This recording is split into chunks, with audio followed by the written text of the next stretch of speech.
নাই, রেস নাই, শুধু জয় সচিদানন্দন গৌর হরি, জয় সচিদানন্দন গৌর হরি, এই যে হরি হরি বলতেছেন আর বলতেছেন পরলোকে আনন্দ পাবেন, কৃষ্ণ পাবেন। কৃষ্ণকে দেখেছেন? পরপরে লাইটটা দেখেছেন? দেখেছেন কি? আমাকে দেখাতে পারবেন?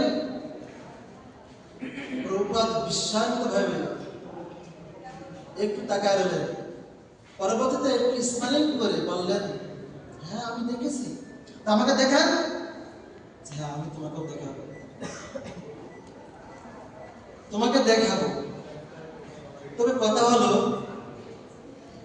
আমরা এই জন্য হরি হরি কৃষ্ণ কৃষ্ণ গোবিন্দ গোবিন্দ করি, আমাদের কোনো অসুবিধা নাই, আমরা তো দিব্য আনন্দে আছি, আমরা তো কোনো ত্রাস করতেছি না, আমরা সন্ত্রাসবাদ করতেছি না, আমরা আনন্দময় জীবন যাপন করতেছি, শান্তি স্থাপন করতেছি, এই জগতে আমরা সুখে আছি।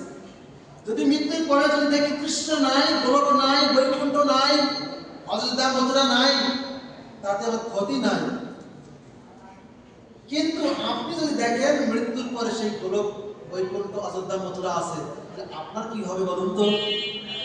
আপনি তো এই জগতে হরিনাম করছেন না, কৃষ্ণ কথা শ্রবণ করছেন না, ভাগবত পাঠ করছেন না, কোন কৃষ্ণ কৃষ্ণ নারায়ণের নাম দিচ্ছেন না।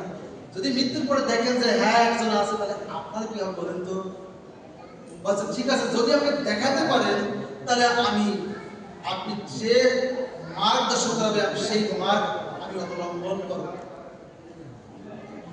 ঠিক আছে, আমি দেখতেছি কৃষ্ণ কৃষ্ণ নারায়ণ সব কিছু আছে, আমি দেখতেছি, তো আমাকে দেখান।